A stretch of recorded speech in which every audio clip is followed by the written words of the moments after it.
Hi. Hello. We're back! We will have our second Video presentation. We will prove theorems 7, 8, 9, 10, 11, 12, 13, 14, 15, together with Dihedral angles. and theorems 16, 17, and 18. So, what are you waiting for? Roll VTR. Theorem 7. Two lines perpendicular to the same plane are parallel. And conversely, if one of two parallel lines is perpendicular to a plane, the other is also. Given these two pillars, this one and that one, which lies on the same ground, and they are perpendicular to the same ground. Since they are perpendicular with each other, they are said to be parallel. And also, these two pillars is said to be parallel because they do not meet. Theorem number 8. If a straight line is parallel to a given plane, it is parallel to the intersection of any plane through it with a given plane. Given this straight line here and the plane as a floor.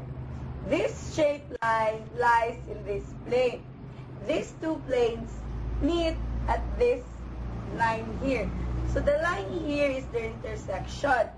We will prove that this straight line here is parallel to this line. Since this line lies also in this plane, so it determines a plane. Says in theorem 2 that a plane can be determined by two parallel lines. Since both of the lines is on this plane, therefore these two lines are parallel. Theorem 9. If each of two planes is perpendicular to the same line, they are parallel. And conversely, if one of two parallel planes is perpendicular to a line, the other is also. Given the ceiling and the floor as a plane, and this line, since the ceiling is perpendicular to this line, so do this floor is also perpendicular to this line. Therefore, the ceiling and the floor are parallel.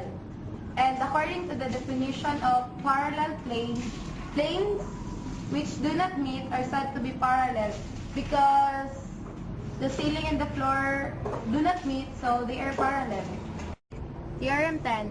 If a plane is parallel to each of two intersecting lines, it is parallel to the plane of these lines. Given these two intersecting lines which lies on the ceiling and this ground is a plane. These two intersecting lines determine a plane which is the ceiling and it is parallel to the ground which is the floor. Therefore, these two intersecting lines and the floor is parallel with each other. And that's all. Theorem 11. Through a point not in a plane, there is one and only one plane parallel to this plane. Given our plane, given this table as our plane, and this ceiling fan as a point not lying on this table, so we can say that the ceiling fan can determine a plane which is the ceiling. So we can say that the ceiling and this table are parallel because they do not meet. Because of the definition and according to the definition of parallel planes, planes which do not meet are said to be parallel. The ceiling and this table do not meet and said to be parallel. Theorem number 12. Through one of two skew lines, there is one and only one plane parallel to the other line. So, given these two skew lines, which is this line and this is the other line, we will prove that through one skew line, there is one and only one plane parallel to the other. So this line here, this another skew line, lies on this plane. So therefore, this plane here is parallel to this line. There is one and only one plane parallel to this line. Theorem 13. Through a point outside of each two non-parallel lines, there is one and only one plane parallel to both of these lines. Given this line and this line on the ground, and a point there, which is the meter, it is said that there is one and only one plane parallel to these both lines, which is here and there. There is one and only one plane, so it is the floor here. It is parallel to these lines. Theorem 14. If two intersecting lines in one plane are parallel, respectively, the two intersecting lines in another plane, then the two planes are parallel, and the corresponding angles formed by these lines are equal. Given these two intersecting lines which determine a plane, which is this floor, and also these two intersecting lines which determine a plane, which is the ceiling. So we already have two planes, which is the ceiling and the floor, which are perpendicular to the same line, which here. So we can say that this plane, the floor and the ceiling are parallel, and they are forming 90 degrees angle. So the angles formed by them are also equal.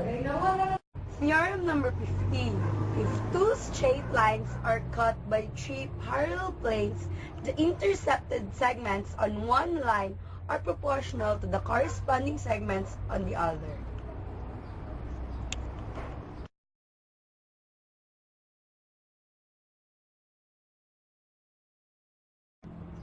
Hi! So, we have already proven theorems 7, 8, 9, 10, 11, 12, 13, 14, and 15. And now, we will proceed to the second part. Do you know what is the Hegel angle, by the way? Do you have ideas on your mind? Well, okay. I will discuss to you about the Hegel angles. The Hegel angle is when two half planes meeting in a common edge form a Hegel angle. There are two parts of the Hegel angle, the faces and the edge. The faces are the two half planes, and the edge is the intersection of these two half planes. So let's take a look at this here. So we will name the parts of the Hegel angle. This part here and this part here are called the half planes or faces. Phase 1 and phase 2. And this here, the intersection between these two planes is called the edge. They form the Hegel angle. There are three kinds of the Hegel angle: acute the Hegel angle, right the Hegel angle, and obtuse the Hegel angle. Theorem number 16. Two dihedral angles are equal if their plane angles are equal.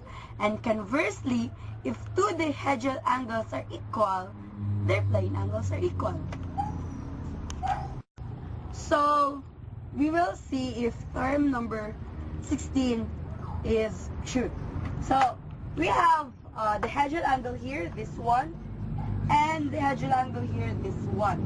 Since both of these are right the Hegel angle, so these two the Hegel angle are equal, and their plane angles are equal too. Theorem number 17. If two planes are mutually perpendicular, and if a line is drawn from a point in one perpendicular to their intersection, then this line is perpendicular to the second plane. So, this door is perpendicular to the floor. And the intersection between these two planes is this line. We will prove that this line here, which lies on the door, is perpendicular to the floor. Let this line meet this line at this point here. Through this point, we will have another line, which lies on the floor. As you can see, the line is here, which is perpendicular to this line, the line of intersection. Then, the angle formed by the lines this and this is the plane angle of the dihedral angle between the door and the floor. Since this line here, the line here, lies wholly on the floor, therefore, this line here is perpendicular to the floor.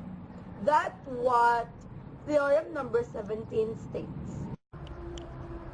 Theorem number 18. If a plane is perpendicular to each of two planes, it is perpendicular to the line of intersection. So if this is a plane here and a plane here, these two planes intersect at this line. This plane is perpendicular to the floor, and this plane is also perpendicular to the floor. Both of these planes are perpendicular to the floor. Therefore, the line of their intersection is also perpendicular to the floor, since these two planes are perpendicular to the floor.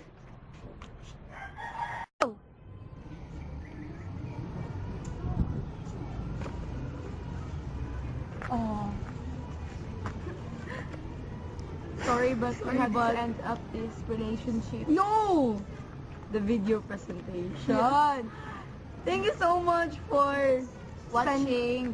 spending your time, Money. effort, and money. Yes, that's right. So, We hope that you learned something. yes, I know they learned something. Yes, you learned something. Very big something. Yeah, that's right. So, Thank you. thank you and God bless. Bye!